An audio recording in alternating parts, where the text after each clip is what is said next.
Are you a movie buff? Do you love dissecting and analyzing your favorite films? Look no further than the Projection Booth podcast. Join host Mike White and a bevy of guest experts as they explore the history, themes, and legacy of cult classics, obscure gems, and mainstream hits. Join us every week for a unique and engaging look at your favorite movies. So sit back, grab some popcorn, and tune in to the Projection Booth podcast, available on all major podcast platforms.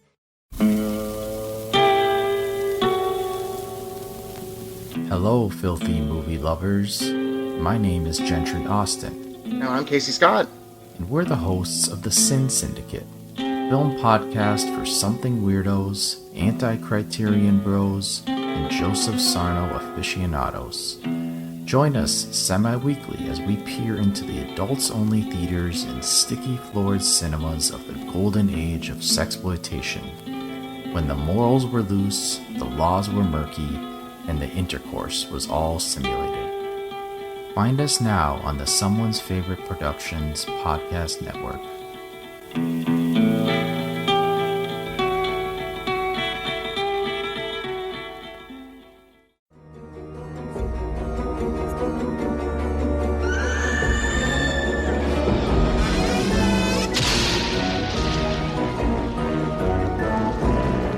Hello, creeps. It's me, John Kassir, the voice of the Crypt Keeper, and you're listening to Chronicles from the Crypt.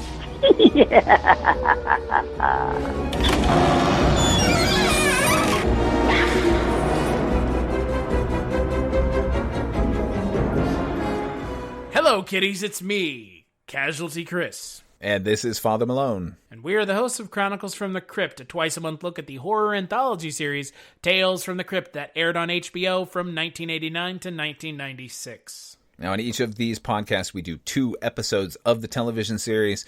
In between seasons, we do bonus episodes, but this is the last season, so there'll be no bonus episode. You missed out. Or you could just go listen to it at chroniclesftc.com. Oh, yeah, that's a better thing to say. Well, one of us is thinking ahead, the other one is being smarmy. It's okay. Yeah. It works out. Well, that's what I do. Exactly.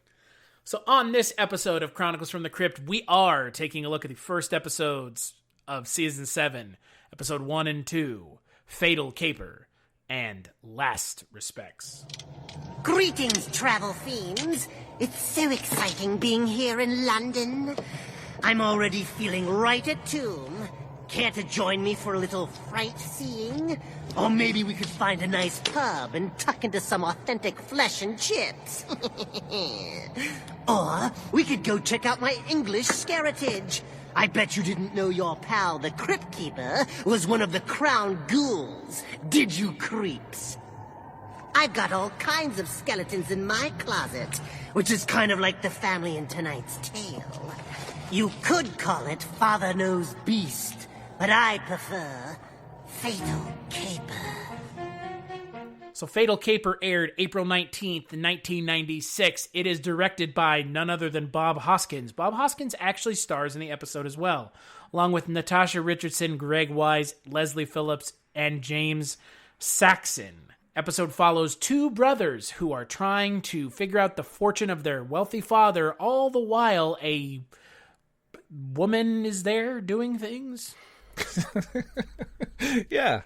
This is a problematic episode. If you are not into virtue signaling or people being upset about things, maybe fast forward a couple minutes. If not, this episode does something that an episode of the show already did, which is not handle the treatment of trans characters very, I wouldn't say respectfully, but in a way that makes me feel good. Yeah, I mean, this and the previous episode sort of suffer from this. And then you didn't realize, nobody realized that this was the other person that they've been talking about for the entire episode because they've actually changed their gender. In both of them, it was a guy who becomes a girl, right? So the episode that you're talking about, it's a man who is cross-dressing. In this episode, it is a man who has transitioned to a woman, but didn't have the bottom surgery. Because that's like what the whole gag at the end of the episode is based around is, oh my god, Natasha Richardson's character has a cock. Aren't trans people fucking weird? That's what this episode should be called. Yeah, I mean, I agree that it's not handled tastefully necessarily. It's just, to me, the worst part of it is that it's just so lazy. It's more of a crime because it doesn't seem like they're out to take down trans people or say trans people have a problem or anything. I don't think either of the episodes did. I just think that you've got no one else on screen. Like 5 characters. They're talking about one other character who doesn't show up for the entire thing. One of those characters is going to be the character, but some of the characters are familiar with that character and know what they look like. So how do we get around that? Oh, we'll change their gender. It's lazy and stupid. I don't care how much surgery she had. The brothers would recognize their brother. Like that on a fundamental storytelling level is a fucking failure. Well, it's kind of like another piece of fiction that uses this kind of trope. It's kind of like Ace Ventura. Like, there is no way that you can tell me that people didn't recognize this character who looked like another character when, like you've said, plastic surgery is only so good. It cracks me up how film, like so many things that they kind of misuse, how they misuse plastic surgery. I mean, they misuse it in the last episode that we were talking about. This guy all of a sudden looks like Humphrey Bogart.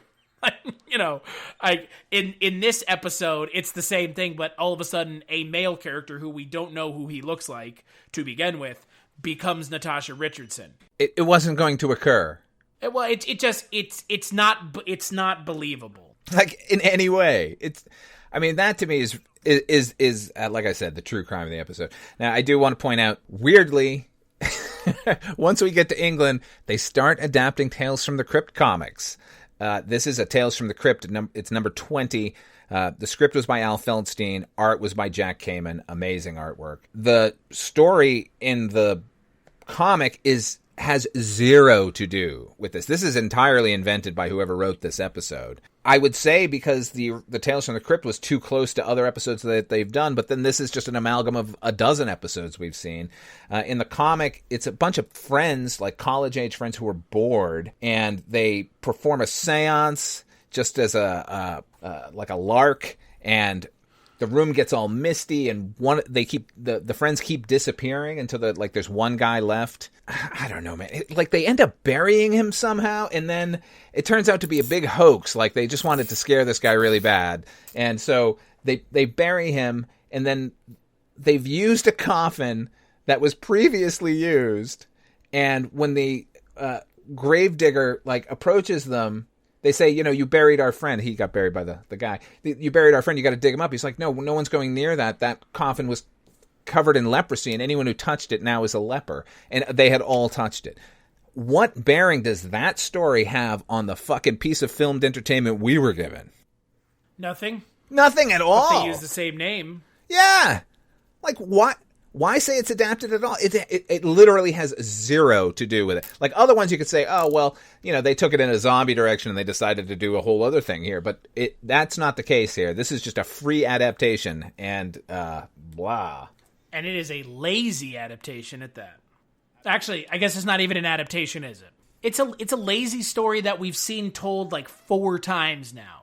Like variations on this story. When I was watching this episode, I just kept thinking to myself, okay, so they moved to England, but Tales from the Crypt is just back up to its old bullshit again. Yeah, I mean, I could be wrong, but, I see Scott Nimmerfro's name as the story editor here, so I gotta wonder if these scripts weren't, written for a 7th series in America, and then that didn't happen, and then this somehow presented itself, that they could go make them in England. So you had the same group of writers who've been churning out the last couple of seasons of the show, giving us yet another one, except now we're dressed up in old England. Well, yeah, the addition of the show being filmed in the UK does not seem to do anything other than change the accent of all of the characters. It does that. I will also say, however, because I noticed this in all of the episodes I've seen so far, the production value is through the roof because it's all location filming, because they have all these great locations to go film at, as opposed to in Los Angeles where 90% of the episodes were filmed on a soundstage. So these episodes, as hit or miss as they are, like, they look better to me. I mean, obviously it looks like an English production. If you presented this series to me with a different title on it, I would believe that it was a whole other thing and not Tales from the Crypt at all. Oh, I completely agree with that. Yeah, but I do like the way it's filmed. It's not as sort of glossy and shiny as the American one was, and it seems a little more serious. It actually, the thing it reminds me of is the Tales from the Crypt movie from '71. I would agree with that 100%. 100%. That's what it feels like. I mean, it really feels like those Amicus films. Yeah, like there's nothing wrong with that. No, I think it's not an improvement, but I think it's a good separate direction for the series. But you still have to give us a good goddamn story, and you have a treasure trove of stories to pull from. Don't give us something like this, particularly not as the lead off. Well, that's the fucking insane thing, right? And that's something that I think we have really had a hard time kind of wrapping our heads around. At least I have, and I would assume you probably have as well. The first episode of the first season of this show is still our favorite episode. At the same time, it's our favorite episode. And we came to that conclusion separately. It's not like you said it and I was like, oh yeah, me too. It was like, no, that's my favorite episode. That's your favorite episode. There are a lot of things playing into why that's the case. And every season's first episode, you would think would be this like fucking grand slam of a story to really start the season out right. And those episodes have just been getting worse and worse and worse as the show has gone on. Like, the quality has fallen off in these first episodes of the season so hard that now we're at the point where it's just a complete retread of something we've seen before. I don't think anyone there at the time could recognize a good episode anyway anymore. Obviously, you're going to stick Robert Zemeckis' episode at the end of the season like as the big finale because it's Robert Zemeckis and it's his show. But as far as being able to like look at what you've been given and pick what order they should play in, they had no idea. And I don't know. It's just a continued laziness on the part of the writing staff of the show, I think. We are a far cry from cutting cards. Let's just put it that way. Indeed, we are. We are a far cry from The Man Who Was Death. The entire series has been a slow progression away from their best episode. And like it's in such a way that it's so obvious we can't help but mention it. Yeah. It's not like the quality is like up and down. It is steadily declined with one or two bright spots. Yeah, and like I said, obviously they couldn't even see the good ones when they had them because they were always just sort of crammed in with the rest of them. Not that it's going to make the series as a whole any better, but give us something awesome to begin with and something really scary at the end. That's what we need. We didn't get that here. I wonder, do you think we're going to get that with the next episode? Last Respects? Totally. Greetings, infestors. I'll be with you in a moment. I was just putting these gross profits away for safekeeping. You see, boils and ghouls, at Crypt Keeper Financial, we can help you get morgue for your money. Whether it's mutual fiends you want, or cold, horrid cash, we can guarantee you'll coroner the market. I bet you'd be the type who's interested in boo chips. Like tonight's tale. It's about 3 girls who are chopping around for a tax write-off of their own. In a nasty shock option I call Last Respects. So the episode is directed by Freddie Francis. It is written by Scott Nimmerfro. You just mentioned him. It stars Emma Samms, Carrie Fox, and Julie Cox. And it is about 3 sisters who are given a monkey's paw. And things happen. Monkey paw things happen. Oh, they also own their father's curiosity shop. That is a complete MacGuffin. In the worst way. Yeah. But yeah, it is... I'm curious, Father Malone, what do you think? Not good.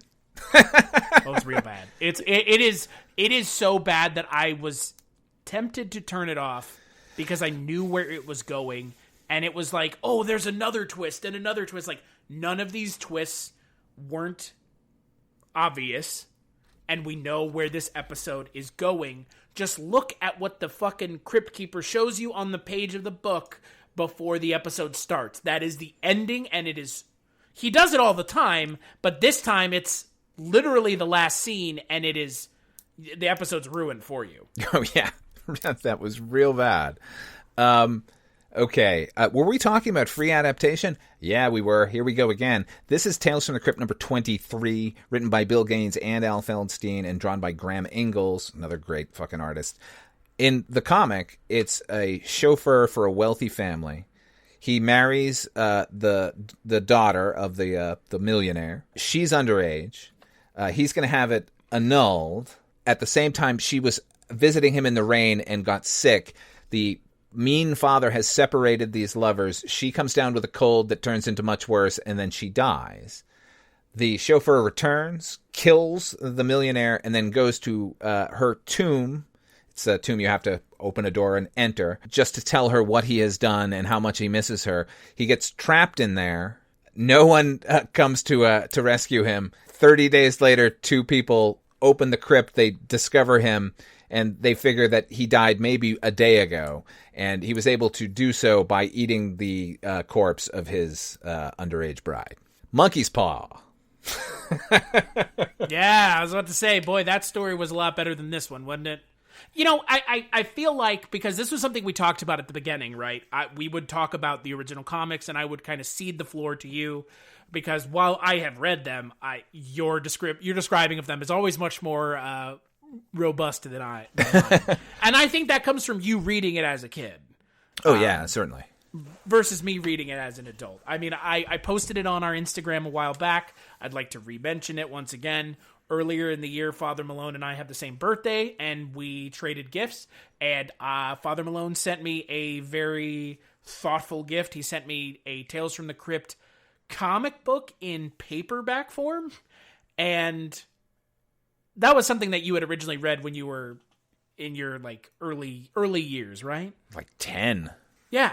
Like, you have a background with these comics, and I can't help but wonder, because we've never really talked about it, how big of a disappointment is it watching this show knowing how little they actually adapted the goddamn comic? It's interesting because at the time I was watching it, you know, I can't say that I knew every comic that had been adapted, and that's partially because the majority of Tales from the Crypt episodes are based on either Vault of Horror or Haunt of Fear, or more likely than not, shock suspense stories. But I kind of gave them a pass when I was watching it initially because, you know, I felt that, you know, that's good, you know, to take some license with it. Now going back and realizing just how far afield they were with most of their adaptations, and as I said, it is a treasure trove. That the story I just described for Last Respects is fucking horrifying, and there was nobody on their staff, it seems, that was leaning into that direction. It's a fundamental like amnesia that they stopped making a horror show after a little while, and were just like basing everything on ironic twists and occasionally a bit of gore or a monster to, you know, sate the fans. Yeah, I think at this point in my life, now watching it and watching just how much of a missed opportunity they had to draw some of these stories and put them on screen and do them justice, that's a big problem. And it's disappointing to me as someone who has read the comics, but also expects it to be a show that leans more into horror. Because again, the show is hosted by a literal fucking corpse. I don't expect all the stories to be supernatural, but I expect more than 1 or 2 a season to be. And it's a shame that that's where we are now, because out of the first 2 episodes of this season, one of them has supernatural elements, the other one doesn't. And I can tell you with absolute certainty that the rest of the season may go even less 50-50 than that, because the other seasons, especially the later ones that we've talked about, have as well. You know, it's funny to me, like, looking back and seeing interviews with people, and, you know, they would talk about EC Comics, and they talk about its sense of humor. And I think, you know, the makers of this series, like, use that as an excuse to kind of camp it up and ham it up. And all of the horror is delivered with tongue-in-cheek. But as I said, if you go back and read those comics, there ain't a fucking thing funny in them. If there's a humor to it, it's that you're reveling in what are usually not talked about dark subject matters. Like, that to me is where the humor sort of rises and falls with the original comics. I think they were all deadly serious. And I'm not saying I need doom and gloom, 22 minutes a week for however many seasons, but it just seems that, as we were just saying, like, somebody along the way forgot that this was a horror show, and you should be disturbed. Like, even without a supernatural element, you could do episodes that, like, gut you, and these guys just weren't interested in that. I mean, one of the best episodes that we saw that has no supernatural element is our favorite episode of the goddamn show. Yeah. Or Three's a Company, which also doesn't feature any supernatural elements whatsoever. It's actually the genre of episodes that we bemoan on a frequent episode basis because they use them so often, the love triangle. Yeah, and it just shows that when people give a shit, you can take any trope and make it awesome and not just sort of say that's enough. And I know I've said this a lot on the podcast, but it always feels like it's just enough. Like, yeah, we're giving him this and that, and here's a twist, and isn't this ironic, and, here's some more jokes. And you know what, man? Like, I want the man who was death. Well, and the other shame here is the involvement of Freddie Francis.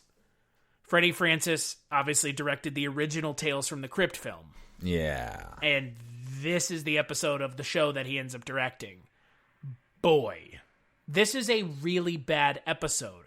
The monkey's paw is an overused trope, and they don't use it in this episode to any novel or new way. The three sisters end up using it. One of them dies, and then the other one brings the dead one back to life because it turns out she was murdered by the third sister. The end. Like, you don't even need to know anything else about the episode. That all happens in the last 5 minutes. And this is a 20-minute episode. 25-minute episode. Yeah, not only did he direct that original Tales from the Crypt film way, way back, but he directed a better version of the story they were telling here, because there's a monkey's paw segment in that movie. It's not great, but it's a lot better than this. On top of everything else, the fact that this episode has an intro, a cold open, is bizarre. Yeah, a little weird, because right? It's weird because the show has rarely done it, and when they do it, those episodes are exactly what I'm about to say here. It's a 26-minute long episode. You cannot afford to do that. No.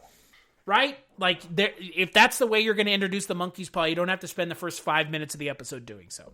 Yeah, we all know it. There's a reason you're trying to innovate around this story, and it's because we all know it. But they don't. They don't innovate anything, right? No, not here. Oh, did I mention for the previous episode, Fatal Caper? Skip that one. I just wanted to. Oh yeah, skip this one too. Yeah, I just want to say, because I'm going to tell you now to skip this one, so you might as well skip the last one. And it's a shame. It's a shame because I don't think any of the actresses here were given anything to do. No, I mean, I don't want to say like people weren't doing their job here, because they were. I think all the acting is fine. The direction is good. I still like the look of the show, but we're just kind of still stuck in season 5 of Tales from the Crypt. That's just what we keep getting. And what a waste of Carrie Fox, right? Yeah, man. She ain't in much. No, shallow grave though. Yeah. This, however, real bad. Yeah. What a drag. It's a shame. It really is. It's a total shame. And you watch an episode like this and you just have to ask yourself, was anyone in the audience fooled by the twist? And if they weren't, why did you do such an obvious on-the-nose twist to begin with? I mean, I don't know. Not just spectacular. Lazy. But hey, those English accents, right? I mean, I like the English accents and I like the look of the show, but I don't like anything else. I mean, my hope is that the quality of the script will catch up to the way the show looks now. Yeah. I mean, there's got to be one or two, right? I mean, hopefully. I would like to believe so. But I haven't seen anything yet that would show to the contrary that we're going to get anything good this season. I mean, again, this season is derided among fans as the lesser of all the seasons. Well, so far, I got to say, it's comparable. Like, I couldn't tell you just based on these 2 episodes that this is the worst that we've gotten. Like, I'll let you know, but there have been some pretty bad ones.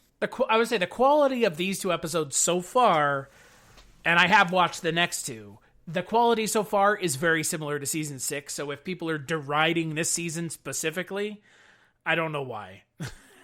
It's not any worse. And, speaking to the idea that, like, it's well shot and, like, for me, like, I want it to feel like a film. I don't want it to seem like sets. There are, on the American version of the show, there are episodes that are terribly written, terribly acted, and it all looks like they're on a set. So, as far as I'm concerned, this season already has a step up. Yeah. It doesn't look like a set. It looks like it's definitely filmed in the UK. Yeah. Because it was. Exactly. Skip this one. Big time skip. Big time skip. So on the next episode of Chronicles from the Crypt, we're going to be taking a look at 2 more episodes. A Slight Case of Murder and Escape. Yep. Yeah. Can't wait. Can't wait. Until then, where can people find you, Father Malone? You can check me out over at fathermalone.com. You can check out my new podcast, Dark Destinations. It's a travelogue of fictional towns. You can also hear me over on Dreams for Sale, the Twilight Zone 85 podcast that Chris and I do with our good friend Mike White. As for me, you can find me on Twitter at Casualty_Chris. All the podcasts that I work on are there. Culturecast, One Season Show, Scary Stories We Tell. They're all there. Go check them out. You can find this podcast on the internet at Chronicles FTC, and we're also at chroniclesfromthecrypt.com. Big thanks as always to John Kassir for the intro to the podcast, and we'll catch you on the next episode.